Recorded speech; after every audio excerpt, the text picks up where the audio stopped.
نحمده ونصلي على رسوله الكريم اما بعد فاعوذ بالله من الشيطان الرجيم بسم الله الرحمن الرحيم رب اشرح لي صدري ويسر لي امري واحلل عقدة من لساني يفقهوا قولي۔ استغفار پڑھنا، اللہ سے توبہ کرنا دنیا کی نعمتوں کو حاصل کرنے کا ذریعہ بھی ہے اور آخرت کی بھلائی کا ذریعہ بھی ہے۔ سورۃ نوح میں اللہ سبحانہ و تعالی فرماتے ہیں، حضرت نوح علیہ السلام نے اپنی قوم کو استغفار کرنے کو کہا، اور کیا کہا؟ فَقُلْتُ اسْتَغْفِرُوا رَبَّكُمْ، میں نے اپنی قوم سے کہا کہ اپنے رب سے استغفار کرو، اپنے رب سے معافی مانگو۔ تو نتیجہ کیا ہوگا؟ اِنَّهُ كَانَ غَفَّارًا، بے شک وہ بہت زیادہ معاف کرنے والا ہے۔ يُرْسِلِ السَّمَاءَ عَلَيْكُمْ مِدْرَارًا، تم پر آسمان سے خوب بارشیں برسائے گا، آسمان کو تم پر برسنے والا بنا دے گا۔ وَيُمْدِدْكُمْ بِأَمْوَالٍ وَبَنِينَ، تمہیں مال اور بیٹوں سے مدد دے گا۔ وَيَجْعَلْ لَكُمْ جَنَّاتٍ، تمہارے لیے باغات بنائے گا۔ وَيَجْعَلْ لَكُمْ أَنْهَارًا، اور تمہارے لیے نہریں جاری کر دے گا۔ اب دیکھیں کہ ایک انسان کی خواہش کیا ہوتی ہے کہ اس کو کیا کچھ ملے، یعنی رہنے کا مقام اور حالات جو ہیں وہ پرسکون ہو، پھر اس کے بعد یہ کہ مال ہوں، بیٹے ہوں، باغ ہوں، اور زندگی کی اور آرائشیں اور نعمتیں ہوں۔ یہ ساری چیزیں کہاں سے ملتی ہیں، کیسے ملتی ہیں؟ استغفار سے ملتی ہیں۔ عام طور پر لوگ پریشان ہوتے ہیں، دکھی ہوتے ہیں۔ مثلا ایک شخص ایک بزرگ کی محفل میں آیا اور اس نے کہا کہ میرے حالات بہت تنگ ہیں، مجھے بہت پریشانی ہے، میرا رزق بہت تنگ ہے، تو آپ مجھے کوئی وظیفہ بتائیے۔ تو انہوں نے اس کو کہا کہ کثرت سے استغفار پڑھو۔ دوسرا آیا، اس نے کہا بچوں کی شادی نہیں ہوتی، تو آپ نے اس کو بھی کیا بتایا کہ کثرت سے استغفار کرو۔ تیسرا آیا تو کہنے لگا کہ بہت قحط سالی ہے، فصلیں اچھی نہیں ہوتی، تو آپ نے اس کو بھی استغفار کا بتایا۔ تو کسی نے ان سے پوچھا کہ بھائی 3 لوگ آپ سے 3 ڈفرنٹ مسئلے لے کر آئے ہیں، اپنی پریشانیاں لے کر آئے ہیں، آپ نے تینوں کو ایک ہی چیز بتائی ہے۔ تو اس پر انہوں نے یہی سورۃ نوح کی آیت پڑھ کر سنائی کہ دیکھو یہ قرآن میں اللہ کا وعدہ ہے، اور اللہ کا وعدہ سچا ہے۔ اللہ تعالیٰ کی بات سے بڑھ کر سچی بات کس کی ہو سکتی ہے؟ ہمارے پڑھنے میں کمی کوتاہی ہو سکتی ہے، لیکن اللہ کی بات میں کوئی شک نہیں۔ ذالک الکتاب لا ریب فیہ، یہ وہ کتاب ہے جس میں کوئی شک نہیں۔ لیکن یہ ہے کہ بعض اوقات ہم خود پڑھنے میں کوتاہی کر دیتے ہیں۔ تو جن کا رشتہ نہ ہو رہا ہو وہ بھی، جن کا ہو چکا ہو اور شادی کے پرابلمز ہو وہ بھی، جن کا ہو چکا اور پھر بچے نہ ہو وہ بھی، ان سب کے لیے ایک ہی وظیفہ ہے، اور وہ کیا ہے؟ استغفار کا۔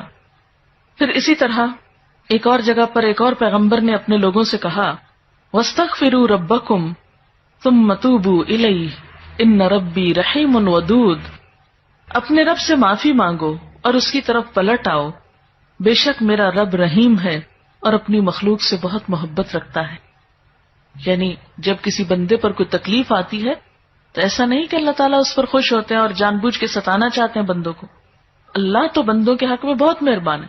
پھر سوال یہ پیدا ہوتا ہے کہ تکلیف آتی کیوں؟ اگر وہ ہم سے محبت کرتا ہے اور وہ بہت مہربان ہے، تو بات یہ ہے کہ کچھ چیزیں ہم اچھے حالات میں سیکھتے ہیں اور کچھ چیزیں ہم ہارڈ شپ سے سیکھتے ہیں۔ کچھ نعمتوں کی قدر ہم اچھے طریقے سے ویسے ہی کر لیتے ہیں، اور کچھ چیزوں کی قدر ہمیں اس وقت آتی ہے جب کوئی مشکل پیش آتی ہے۔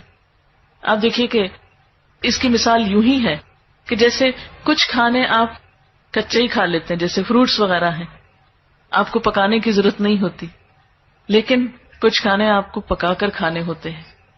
اسی طرح زندگی میں کچھ حالات ایسے ہوتے ہیں کہ جن میں آپ آرام سے سیکھ جاتے ہیں، یا کچھ باتیں آپ کو بغیر کسی مشکل کے سمجھ میں آ جاتی ہیں، لیکن کچھ باتیں آپ کو مشکل آنے پر سمجھ آتی ہیں۔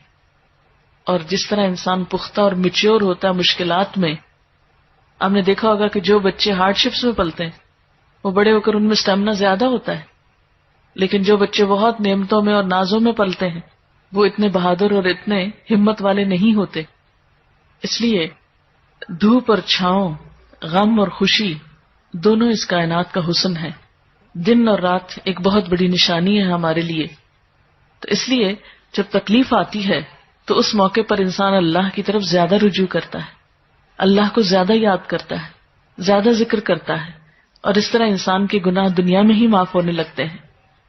ایک اور جگہ پر آتا ہے وَأَنِ اسْتَغْفِرُوا رَبَّكُمْ ثُمَّ تُوبُوا إِلَيْهِ يُمَتِّعْكُمْ مَتَاعًا حَسَنًا، اور یہ کہ تم اپنے رب سے معافی چاہو اور اس کی طرف پلٹ آؤ تو وہ تم کو اچھا سامان زندگی دے گا۔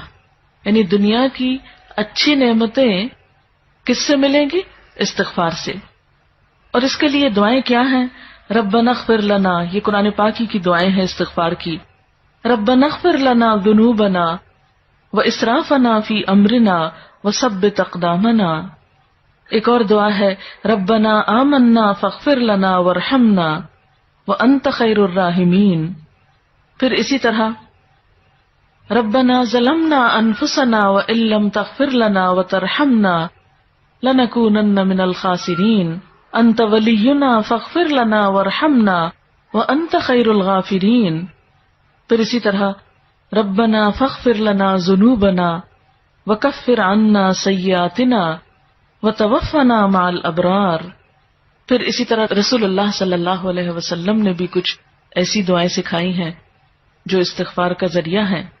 رب تقبل توبتی واغسل حوبتی واجب دعوتی وثبت حجتی واہد قلبی وسدد لسانی واسلل سخیمۃ صدری رب اغفر لی وتب علی انک انت التواب الغفور استغفر اللہ الذی لا الہ الا هو الحی القیوم واتوب الیہ اللہم انی ظلمت نفسی ظلما کثیرا ولا یغفر الذنوب الا انت فاغفر لی مغفرۃ من عندک وارحمنی۔ اسی طرح اللہم اغفر لی خطیئتی وجہلی واسرافی فی امری وما انت عالم به منی اللہم اغفر لی جدی وہزلی وخطیئتی وعمدی وکل ذلک عندی۔ اسی طرح اللہم اغفر لی ذنبی کلہ دقہ وجلہ واولہ وآخرہ وعلانیتہ وسرہ۔ تو یہ استغفار کی دعائیں جو ہیں یہ انسان کے لیے بہت سی رحمتوں اور بخششوں کے اور عنایتوں اور برکتوں کے دروازے کھولتی ہیں۔ استغفر اللہ استغفر اللہ استغفر اللہ اللہم اغفر لی اللہم اغفر لی، کیونکہ ہر روز انسان کے اوپر مختلف طرح کی حالتیں آتی۔ انسان جس وقت بھی پریشان ہو، جس وقت بھی غمگین ہو، جس وقت بھی دکھی ہو، فوراً اگر اپنے رب کو پکارنے لگے تو انشاءاللہ وہ غم اور دکھ جو ہے اس سے انسان کو فوری طور پر ریلیف ہوگا۔ جیسے جسم کے اوپر پہنچنے والے زخم اور تکلیفیں ہوتی ہیں نا، تو ان کو اگنور نہیں کرنا چاہیے۔ مثلا اگر کہیں کٹ لگ گیا تو آپ اس کو ایسے نہیں چھوڑیں گے، اس پر کوئی دوا لگائیں گے یا کوئی پٹی لگائیں گے یا اس کو صاف کریں گے یا اس کو مرچوں سے، صابن سے، اس طرح کی چیزوں سے بچائیں گے تاکہ وہ بڑھے نہیں۔ اسی طرح جو روح پر کٹ لگ جاتے ہیں یا انسان گناہ کر کے اللہ کو جو ناراض کر لیتا ہے تو اس سے انسان اگر فوری طور پر نکلتا نہیں اور اس کا علاج نہیں کرتا تو بعض اوقات وہ گناہوں کے دھبے اور وہ دل کی سیاہی اتنی گہری ہوتی چلی جاتی ہے کہ انسان کو ایکیوٹ ڈپریشن میں لے جاتی ہے، اور بعض اوقات پھر اس کے لیے بڑی بڑی دوائیاں اور بڑی بڑی دوائیں اور دعائیں بھی کام نہیں کرتی۔ اس لیے انسان کو ہر روز کثرت کے ساتھ استغفار ویسے بھی کرنا چاہیے۔ اسی لیے ہم دیکھتے ہیں کہ اللہ کے رسول صلی اللہ علیہ وسلم جو معصوم تھے، گناہوں سے پاک تھے، جن کا کوئی گناہ بھی نہیں تھا، وہ دن میں 70 سے 100 بار استغفار کرتے تھے، اور آپ سے بڑھ کر مصروف بھی کوئی نہیں تھا۔ ہم تو یہ کہہ سکتے ہیں نا کہ ہم کیا کریں، ہمیں تو وقت ہی نہیں ملتا، نماز پڑھیں یا یہ بچوں کو سنبھالیں یا کون سا کام کریں کون سا نہیں کریں، کس وقت یہ تسبیحاں پڑھیں۔ ٹھیک ہے، ضروری نہیں کہ آپ کسی کونے میں بیٹھ کے لمبی تسبیح پڑھیں، آپ اٹھتے بیٹھتے چلتے پھرتے باتوں میں، گفتگو میں، کسی کی سنتے وقت دل میں آپ استغفار کثرت سے پڑھ سکتے ہیں۔ اور جب آپ سے پوچھا گیا کہ آپ کے تو گناہ نہیں پھر بھی آپ اتنی استغفار پڑھتے ہیں تو آپ نے فرمایا افلا اکون عبدا شکورا، کیا میں اللہ کا شکر گزار بندہ نہ بن جاؤں؟ تو شکر گزاری تو ویسے ہی اللہ تعالیٰ کو پسند ہے۔